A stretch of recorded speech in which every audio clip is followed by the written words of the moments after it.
किसान और उसकी मक्के की कहानी। एक गांव में रामू नाम का एक मेहनती किसान रहता था। उसके पास थोड़ी सी जमीन थी, लेकिन वह अपनी मेहनत से हर फसल को सोना बना देता था।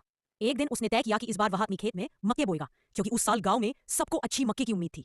रामू हर सुबह सूरज से पहले उठ जाता। वह खेत में जाकर मक्के के पौधों को पानी देता, गोबर खाद डालता और प्यार से उनसे बात भी करता। धीरे धीरे पौधे बड़े होने लगे, हरे भरे पत्ते हवा में झूमते और खेत मानो मुस्कुराने लगता। लेकिन तभी एक रात कुछ लालची पक्षी खेत में उतर आए और मक्के के दानों को चोंच मारकर खाने लगे।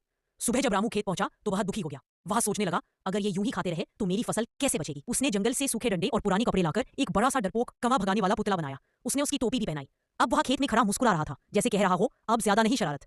अब पक्षी दूर से ही उसे देखकर उड़ जाते। जब फसल कटने का समय आया, रामू की आंखों में खुशी के आंसू। किसान, उसके घर के लोग और प्यार की कहानी। एक गांव में रामू नाम का एक मेहनती किसान रहता था। उसके साथ उसकी प्यारी पत्नी गौरी और दो बच्चे, बेटा सोनू और बेटी मोनू भी रहते थे। उनका घर छोटा था, खेत भी ज्यादा बड़े नहीं थे, लेकिन उनके दिल बहुत बड़े थे। हर सुबह रामू खेतों में काम करने जाता, गौरी घर का काम करती और गाय भैंस की देखभाल करती। सोनू और मोनू स्कूल जाते और लौटकर अपने माता पिता का हाथ बंटाते। लेकिन एक दिन गांव में भयंकर सूखा पड़ गया। खेतों में फसल ही नहीं उगी और खाने की दिक्कत होने लगी। रामू बहुत परेशान हुआ। बच्चों के चेहरे पर उदासी देखकर उसका दिल टूट जाता। इसी दौरान सोनू और मोनू ने एक दिन अपने पापा को कहा, पापा, आप अकेले मेहनत करते हो, हम भी आपकी मदद करेंगे। वे रोज सुबह जल्दी उठकर अपने पापा के साथ खेत जाते, पानी का इंतजाम करते, पौधों को संभालते। गौरी भी गांव की महिलाओं के साथ मिलकर तालाब बनाने में मदद करने लगी। धीरे धीरे सबकी मेहनत रंग लाई। बादल छाए और खूब बारिश हुई। खेतों में हरी हरी फसल लहलहाने लगी। अब उनके घर में फिर से खुशियां लौट आई। रामू ने अपने बच्चों